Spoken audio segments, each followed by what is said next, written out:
The Mysterious Affair at Styles, by Agatha Christie. Chapter 8. Fresh Suspicions. There was a moment's stupefied silence. Japp, who was the least surprised of any of us, was first to speak. "My word," he cried, "you're the goods, and no mistake, Mr. Poirot. These witnesses of yours are all right, I suppose?" "Voila, I have prepared a list of them, names and addresses. You must see them, of course, but you will find it all right." "I'm sure of that." Japp lowered his voice. "I'm much obliged to you. Pretty mare's nest arresting him would have been." He turned to Inglethorp. "But if you'll excuse me, sir, why couldn't you say all this at the inquest?" "I will tell you why," interrupted Poirot. "There was a certain rumour—" "A most malicious and utterly untrue one," interrupted Alfred Inglethorp in an agitated voice. "And Mr. Inglethorp was anxious to have no scandal revived just at present. Am I right?" "Quite right." Inglethorp nodded. "With my poor Emily not yet buried, can you wonder I was anxious that no more lying rumours should be started?" "Between you and me, sir," remarked Japp, "I'd sooner have any amount of rumours than be arrested for murder. And I venture to think your poor lady would have felt the same. And if it hadn't been for Mr. Poirot here, arrested you would have been, as sure as eggs is eggs." "I was foolish, no doubt," murmured Inglethorp. "But you do not know, Inspector, how I have been persecuted and maligned." And he shot a baleful glance at Evelyn Howard. "Now, sir," said Japp, turning briskly to John, "I should like to see the lady's bedroom, please, and after that I'll have a little chat with the servants. Don't you bother about anything. Mr. Poirot here will show me the way." As they all went out of the room, Poirot turned and made a sign for me to follow him upstairs. There he caught me by the arm and drew me aside. "Quick, go to the other wing. Stand there, just this side of the base door. Do not move until I come." Then, turning rapidly, he rejoined the two detectives. I followed his instructions, taking up my position by the baize door, and wondering what on earth lay behind the request. Why was I to stand in this particular spot on guard? I looked thoughtfully down the corridor in front of me. An idea struck me. With the exception of Cynthia Murdoch's, everyone's room was in this left wing. Had that anything to do with it? Was I to report who came or went? I stood faithfully at my post. The minutes passed. Nobody came. Nothing happened. It must have been quite 20 minutes before Poirot rejoined me. "You have not stirred?" "No, I've stuck here like a rock. Nothing's happened." "Ah." Was he pleased or disappointed? "You've seen nothing at all?" "No." "But you've probably heard something. A big bump, mon ami?" "No."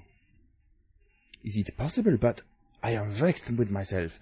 I am not usually clumsy. I made but a slight gesture." I knew Poirot's gestures. "With my left hand, and over went the table by the bed." He looked so childishly vexed and crestfallen that I hastened to console him. "Never mind, old chap. What does it matter? Your triumph downstairs excited you. I can tell you that was a surprise to us all. There must be more in this affair of Inglethorp's with Mrs. Raikes than we thought, to make him hold his tongue so persistently. What are you going to do now? Where are the Scotland Yard fellows?" "Gone down to interview the servants.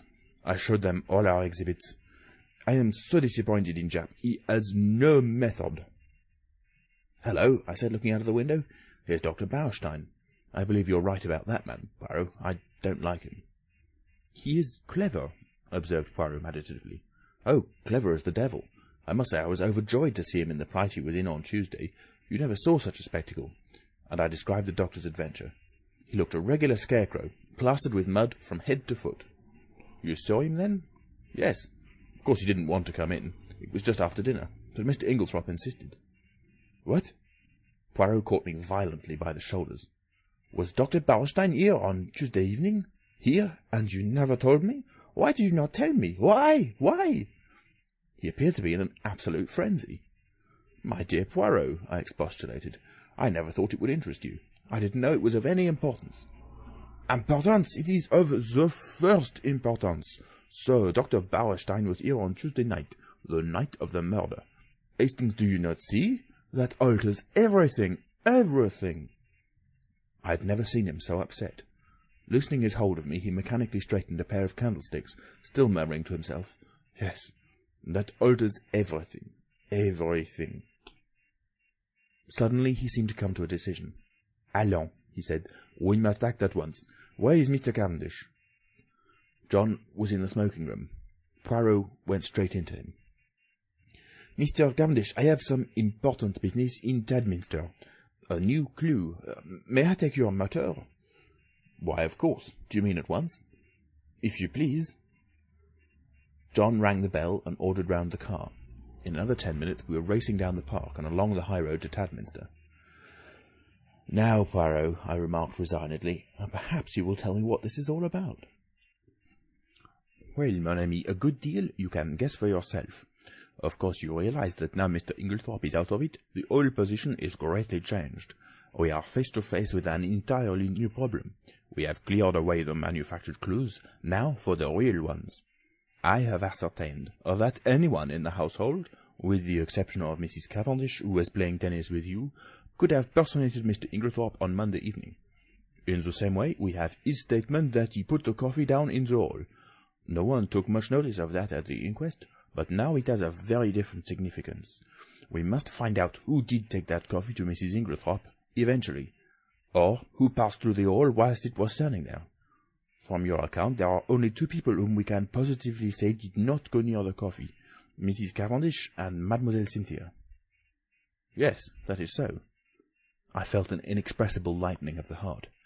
Mary Cavendish could certainly not rest under suspicion. "In clearing Alfred Inglethorp," continued Poirot, "I have been obliged to show my hand sooner than I intended. As long as I might be thought to be pursuing him, the criminal would be off his guard. Now he will be doubly careful.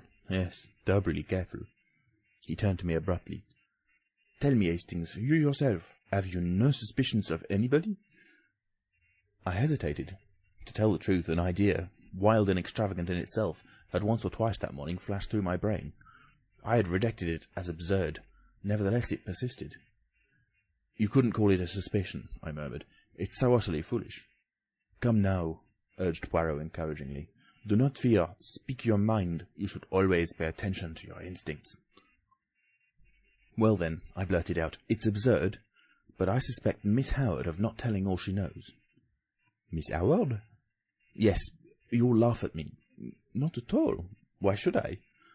"I can't help feeling," I continued blunderingly, "that we've rather left her out of the possible suspects, simply on the strength of her having been away from the place.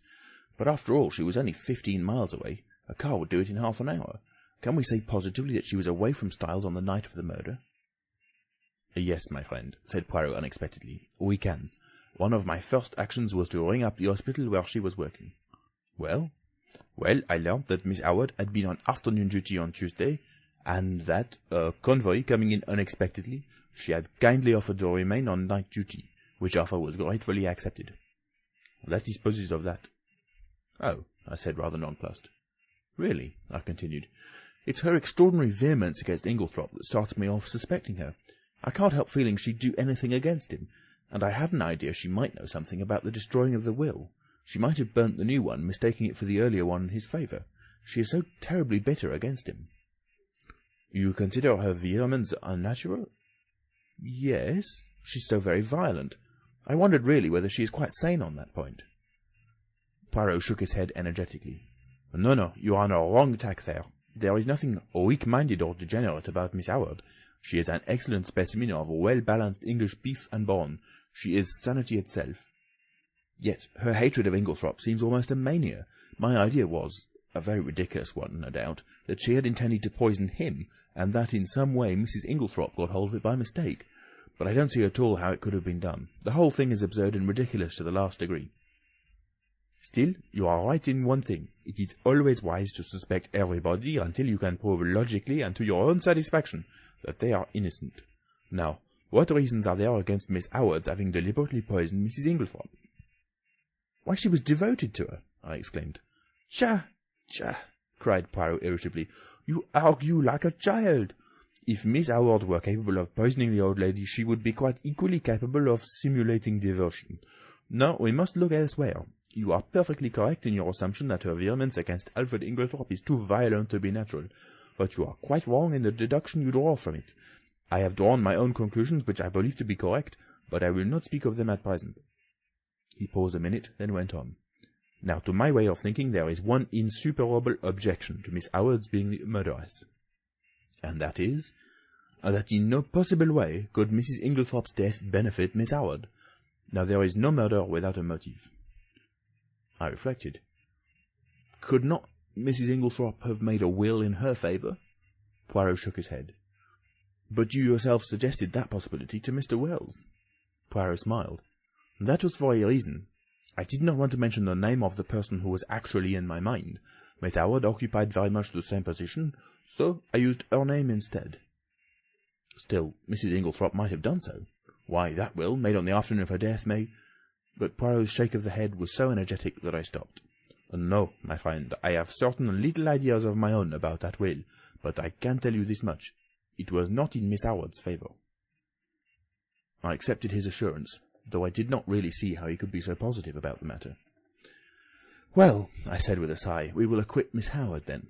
It is partly your fault that I ever came to suspect her. It was what you said about her evidence at the inquest that set me off." Poirot looked puzzled. "What did I say about her evidence at the inquest?" "Don't you remember, when I cited her and John Cavendish as being above suspicion?" Yes." He seemed a little confused, but recovered himself. "By the way, Hastings, there is something I want you to do for me." "Certainly. What is it?" "Next time you happen to be alone with Lawrence Cavendish, I want you to say this to him. I have a message for you from Poirot. He says, 'Find the extra coffee cup and you can rest in peace.' Nothing more, nothing less." "Find the extra coffee cup and you can rest in peace. Is that right?" I asked, much mystified. "Excellent." "But what does it mean?" "That I will leave you to find out. You have access to the facts. Just say that to him and see what he says." "Very well, but it's all extremely mysterious." We were running into Tadminster now, and Poirot directed the car to the analytical chemist. Poirot hopped down briskly and went inside. In a few minutes he was back again. "There," he said. "That is all my business." "What were you doing there?" I asked in lively curiosity. "I left something to be analysed." "Yes, but what?" "The sample of cocoa I took from the saucepan in the bedroom." "But that has already been tested," I cried, stupefied. "Dr. Bauerstein had it tested, and you yourself laughed at the possibility of there being strychnine in it." "I know Dr. Bauerstein had it tested," replied Poirot quietly. "Well, then?" "Well, I have a fancy for having it analysed again, that is all." And not another word on the subject could I drag out of him. This proceeding of Poirot's in the respect of cocoa puzzled me intensely. I could see neither rhyme nor reason in it. However, my confidence in him, which at one time had rather waned, was fully restored since his belief in Alfred Inglethorp's innocence had been so triumphantly vindicated. The funeral of Mrs. Inglethorp took place the following day, and on Monday, as I came down to a late breakfast, John drew me aside and informed me that Mr. Inglethorp was leaving that morning to take up his quarters at the Stylites Arms until he could have completed his plans. "And really it's a great relief to think that he's going, Hastings," continued my honest friend. "It was bad enough before when we thought he'd done it, but I'm hanged if it isn't worse now when we all feel guilty of having been so down on the fellow. The fact is, we've treated him abominably. Of course things did look black against him. I don't see how anyone could blame us for jumping to the conclusions we did. Still, there it is. We were in the wrong, and now there's a beastly feeling that one ought to make amends, which is difficult when one doesn't like the fellow a bit better than one did before. The whole thing's damned awkward, and I'm thankful he's had the tact to take himself off. It's a good thing Styles wasn't the mater's to leave to him. Couldn't bear to think of the fellow lording it here. He's welcome to her money." "You'll be able to keep up the place all right?" I asked. "Oh, yes. There are death duties, of course, but half my father's money goes with the place, and Lawrence will stay with us for the present, so there is his share as well. We shall be pinched at first, of course, because, as I once told you, I am in a bit of a hole financially myself. Still, the Johnnies will wait now." In the general relief at Inglethorp's approaching departure, we had the most genial breakfast we had experienced since the tragedy. Cynthia, whose young spirits were naturally buoyant, was looking quite her pretty self again, and we all, with the exception of Lawrence, who seemed unalterably gloomy and nervous, were quietly cheerful at the opening of a new and hopeful future. The papers, of course, had been full of the tragedy. Glaring headlines, sandwiched biographies of every member of the household, subtle innuendos, the usual familiar tag about the police having a clue. Nothing was spared us. It was a slack time. The war was momentarily inactive, and the newspapers seized with avidity on this crime in a fashionable life. The mysterious affair at Styles was the topic of the moment. Naturally, it was very annoying for the Cavendishes. The house was constantly besieged by reporters who were consistently denied admission, but who continued to haunt the village and the grounds, where they lay in wait with cameras for any unwary members of the household. We all lived in a blast of publicity. The Scotland Yard men came and went, examining, questioning, lynx-eyed and reserved of tongue. Towards what end they were working we did not know. Had they any clue, or would the whole thing remain in the category of undiscovered crimes? After breakfast, Dorcas came up to me rather mysteriously, and asked if she might have a few words with me. "Certainly. What is it, Dorcas?" "Well, it's just this, sir. You'll be seeing the Belgian gentleman to-day, perhaps." I nodded. "Well, sir, you know how he asked me so particular if the mistress or anyone else had a green dress?" Yes. You have found one?" My interest was aroused. "No, not that, sir. But since then I've remembered what the young gentleman—" John and Lawrence were still the young gentleman to Dorcas— "called the dressing-up box. It's up in the front attic, sir, a great chest full of old clothes and fancy dresses and what not. And it came to me sudden, like there might be a green dress amongst them. So, if you'd tell the Belgian gentleman—" "I will tell him, Dorcas," I promised. "Thank you very much, sir. A very nice gentleman he is, sir, and quite a different class from them two detectives from London, what goes prying about and asking questions. I don't hold with foreigners as a rule, but from what the newspapers say, I make out as how these brave Belgians isn't in the ordinary run of foreigners. And he certainly is his most polite-spoken gentleman." Dear old Dorcas! As she stood there with her honest face upturned to mine, I thought what a fine specimen she was of the old-fashioned servant that is so fast dying out. I thought I might as well go down to the village at once, and look up Poirot, but I met him halfway, coming up to the house, and at once gave him Dorcas's message. "The brave Dorcas! We will look at the chest, although— but no matter, we will examine it all the same." We entered the house by one of the windows. There was no one in the hall, and we went straight up to the attic. Sure enough, there was the chest, a fine old piece, all studded with brass nails, and full to overflowing with every imaginable type of garment. Poirot bundled everything out onto the floor with scant ceremony. There were one or two green fabrics of varying shades, but Poirot shook his head over them all. He seemed somewhat apathetic in the search, as though he expected no great results from it. Suddenly he gave an exclamation. "What is it? Look!" The chest was nearly empty, and there, reposing right at the bottom, was a magnificent black beard. "Oh-ho!" said Poirot. "Oh-ho!" He turned it over in his hands, examining it quite closely. "New," he remarked. "Yes, quite new." After a moment's hesitation, he placed it in the chest, heaped all the other things on top of it as before, and made his way briskly downstairs. He went straight to the pantry, where he found Dorcas busily polishing her silver. Poirot wished her good morning with Gallic politeness, and went on, "We have been looking through that chest, Dorcas. I am much obliged to you for mentioning it. There is indeed a fine collection there. Are they often used, may I ask?" "Well, sir, not very often nowadays, though from time to time we do have what the young gentlemen call a dress-up night. Very funny sometimes it is, sir. Mr. Lawrence, he's wonderful, most comic. I shall never forget the night he came down as the Tsar of Persia, I think he called it. A sort of Eastern king it was. He had the big paper knife in his hand, and, 'Mind, Dorcas,' he says, 'you'll have to be very respectful. This is my specially sharpened scimitar, and it's off with your head if I'm at all displeased with you.' Miss Cynthia, she was what they call an Apache, or some such name, a Frenchified sort of cutthroat, I take it to be. A real sight she looked. You'd never have believed a pretty young lady like that could have made herself into such a ruffian. Nobody would have known her." "These evenings must have been great fun," said Poirot genially. "I suppose Mr. Lawrence wore that fine black beard in the chest upstairs when he was Shah of Persia?" "He did have a beard, sir," replied Dorcas, smiling, "and well I know it, for he borrowed 2 skins of my black wool to make it with. And I'm sure it looked wonderfully natural at a distance. I didn't know that there was a beard up there at all. It must have been got quite lately, I think, sir. There was a red wig, I know, but nothing else in the way of hair. Burnt corks they use mostly, though it is messy getting it off again. The trouble she had." "So, Dorcas knows nothing about that black beard," said Poirot thoughtfully as we walked out into the hall again. "Do you think that it's the one?" I whispered eagerly. Poirot nodded. "I do. You notice it had been trimmed?" "No." "Yes. It was cut exactly the shape of Inglethorp's, and I found 1 or 2 snipped hairs. Hastings, this affair is very deep." "Who put it in the chest, I wonder?" "Someone with a good deal of intelligence," remarked Poirot dryly. "You realize that he chose the one place in the house to hide it where its presence would not be remarked? Yes, he is intelligent.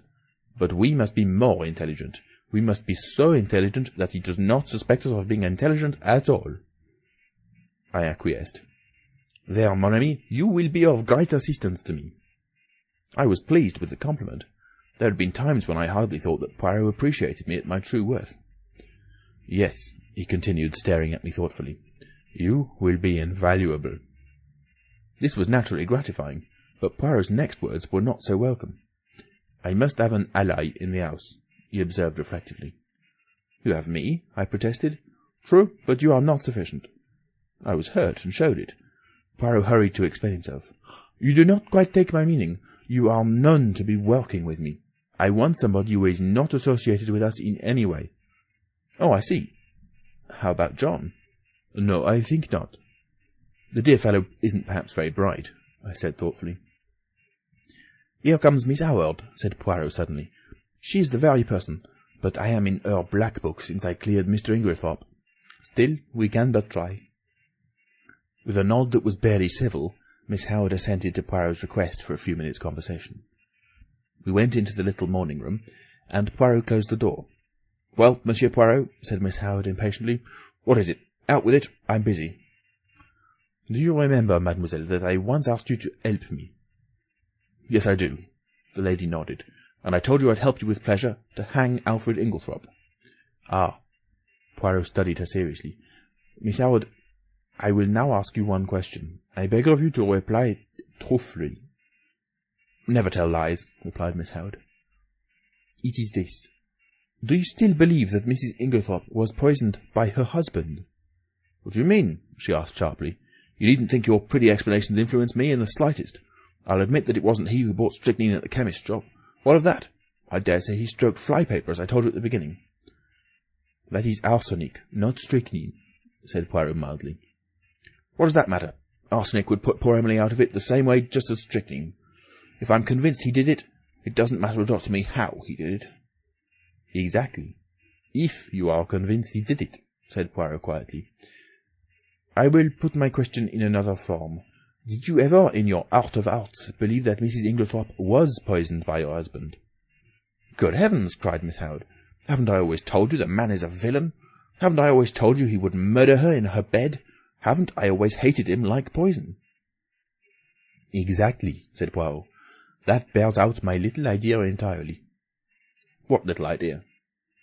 "Miss Howard, do you remember a conversation that took place on the day of my friend's arrival here? You repeated it to me, and there was a sentence of yours that has impressed me very much. Do you remember affirming that if a crime had been committed, and anyone you loved had been murdered, you felt certain that you would know by instinct who the criminal was, even if you were quite unable to prove it?" "Yes, I remember saying that. I believe it too. I suppose you think it nonsense." "Not at all." "And yet you will pay no attention to my instinct against Alfred Inglethorp?" "No," said Poirot curtly, "because your instinct is not against Mr. Inglethorp." "What?" "No. You wish to believe he committed the crime. You believe him capable of committing it. But your instinct tells you he did not commit it. It tells you more. Shall I go on?" She was staring at him fascinated, and made a slight affirmative movement of the hand. "Shall I tell you why you have been so vehement against Mr. Inglethorp? It is because you have been trying to believe what you wish to believe. It is because you are trying to drown and stifle your instinct, which tells you another name." "No, no, no!" cried Miss Howard wildly, flinging up her hands. "Don't say it! Oh, don't say it! It isn't true! It can't be true! I don't know what put such a wild, such a dreadful idea into my head." "I am right, am I not?" asked Poirot. Yes, you must be a wizard to have guessed. But it can't be so. It's too monstrous, too impossible. It must be Alfred Inglethorp." Poirot shook his head gravely. "Don't ask me about it," continued Miss Howard, "because I shan't tell you. I won't admit it, even to myself. I must be mad to think of such a thing." Poirot nodded, as if satisfied. "I will ask you nothing. It is enough for me that it is as I thought. And I do have an instinct. We are working together towards a common end. Don't ask me to help you, because I won't. I wouldn't lift a finger to... She faltered. "You will help me in spite of yourself. I ask you nothing, but you will be my ally. You will not be able to help yourself. You will do the only thing that I want of you. And that is, you will watch." Evelyn Howard bowed her head. "Yes, can't help doing that. I'm always watching, always hoping I shall be proved wrong." "If we are wrong, well and good," said Poirot. "No one will be more pleased than I shall. But if we are right, Miss Howard, on whose side are you then?" "I don't know. Come now." "It could be hushed up." "There must be no hushing up." "But Emily herself—" She broke off. "Miss Howard," said Poirot gravely, "this is unworthy of you." Suddenly she took her face from her hands. "Yes," she said quietly, "that was not Evelyn Howard who spoke." She flung her head up proudly. "This is Evelyn Howard, and she is on the side of justice, let the cost be what it may." And with these words she walked firmly out of the room. "There," said Poirot, looking after her, "goes a very valuable ally. That woman, Hastings, has got brains as well as a heart." I did not reply. "Instinct is a marvellous thing," mused Poirot. "It can neither be explained nor ignored." "You and Miss Howard seem to know what you're talking about," I observed coldly. "Perhaps you don't realize that I am still in the dark." "Really? Is that so, mon ami?" "Yes. Enlighten me, will you?" Poirot studied me attentively for a minute or two. Then, to my intense surprise, he shook his head decidedly. "No, my friend." "Oh, look here, why not? Two is enough for a secret." "Well, I think it's very unfair to keep back facts from me." "I am not keeping back facts. Every fact that I know is in your possession. You can draw your own deductions from them. This time it is a question of ideas." "Still, it would be interesting to know." Poirot looked at me very earnestly and again shook his head. "You see," he said sadly, "you have no instincts." "It was intelligence you were requiring just now," I pointed out. "The two often go together," said Poirot enigmatically. The remark seemed so utterly irrelevant that I did not even take the trouble to answer it. But I decided that if I made any interesting and important discoveries, as no doubt I should, I would keep them to myself, and surprise Poirot with the ultimate result. There are times when it's one's duty to assert oneself. End of Chapter 8. Recorded by Alex Foster in Nottingham, England, on the 11th of October 2005. www.alexfoster.me.uk